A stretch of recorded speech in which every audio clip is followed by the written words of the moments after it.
Para sa panimulang bahagi ng ating programa, inaanyayahan po natin si Governor Imelda Dimaporo upang magbigay ng kanyang pambungad na talumpati.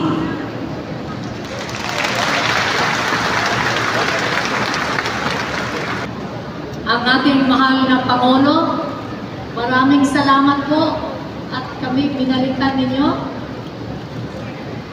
Ang ating mahal na Secretary ng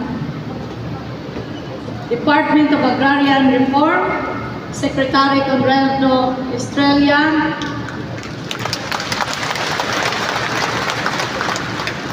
Secretary Benjamin Avalos Jr. of the DILG, Secretary Rex Gatchalian of DSWD,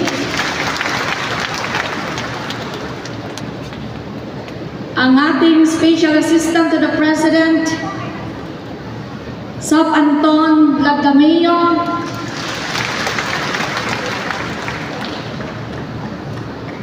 of course, ang ex-min ng Region 10, Congressman Bambi Emano, Congressman Khalid Dimaporo, and Congresswoman Amina Dimaporo, ang akin pong mga boss ng Region 10, Boss Governor Henry Waminal, Boss Governor Rogelio Nel Roque of Bukidnon,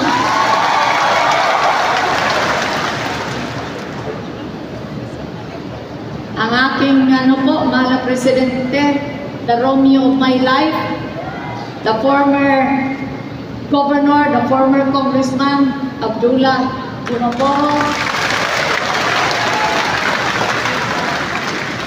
ang ating mga kababayan, ang akong mga kaigsunan din sa Northern Mindanao, maayong hapon kanatong tanan. On behalf of the people of Lanao del Norte, I extend our heartfelt gratitude to His Excellency President Ferdinand Bongbong Marcos Jr.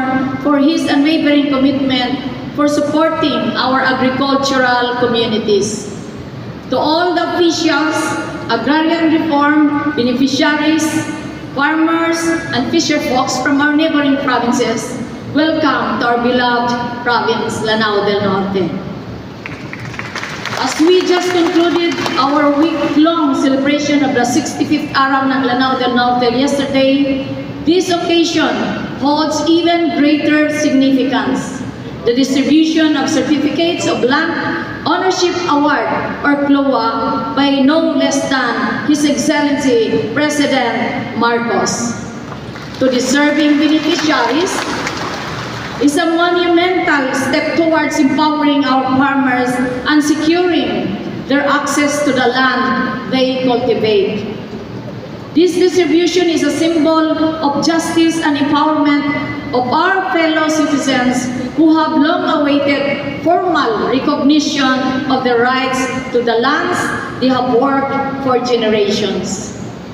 With these certificates in hand, as the RDC chairperson, ako naglaom nga kini maghatag kaninyo og seguridad og otonomiya sa paghimo og desisyon mahitungod sa inyong mga yutang giugmad aron usab mapalambo ang inyong panginabuhian ug makabaton kamo og maayong kaugmaon kauban ang inyong pamilya.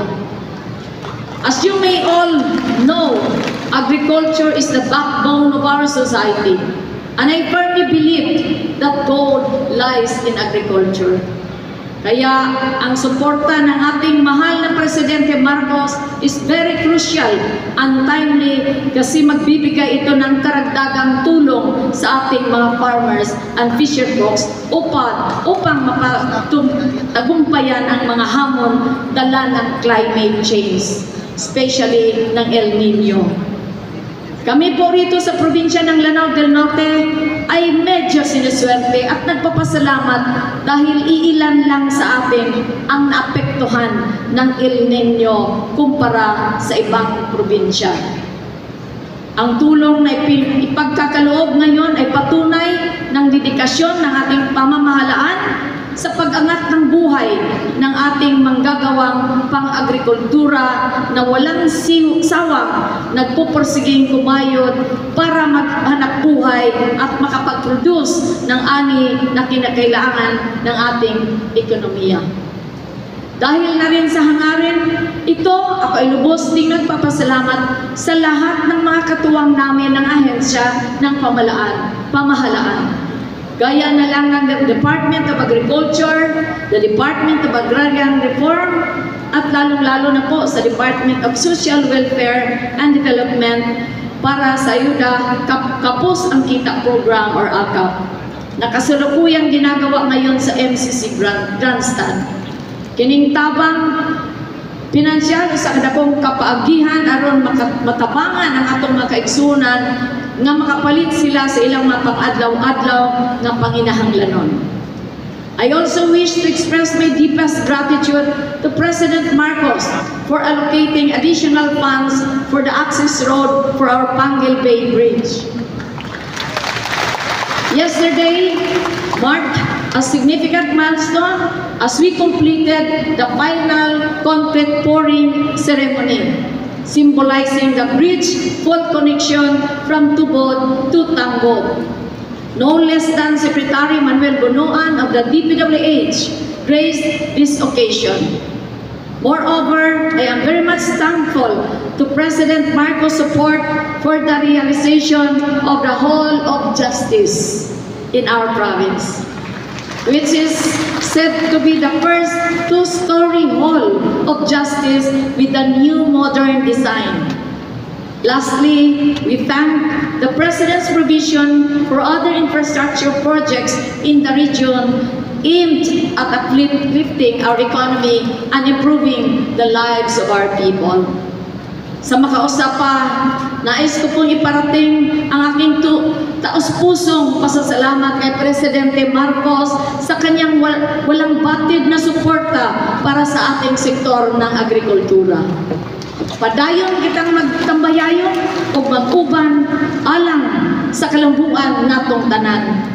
Together, we build a stronger and more resilient nation in achieving the Vision 2040 para sa isang matatag, maginhawa, at panatag na buhay para sa ating lahat.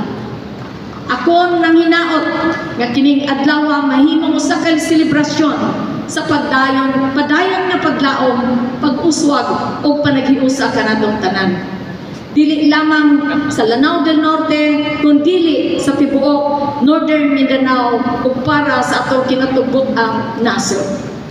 Daghang salamat at mabuhay ang ating mahal na Presidente Bongbong Marcos. Daghang salamat po, Governor Dimaporo.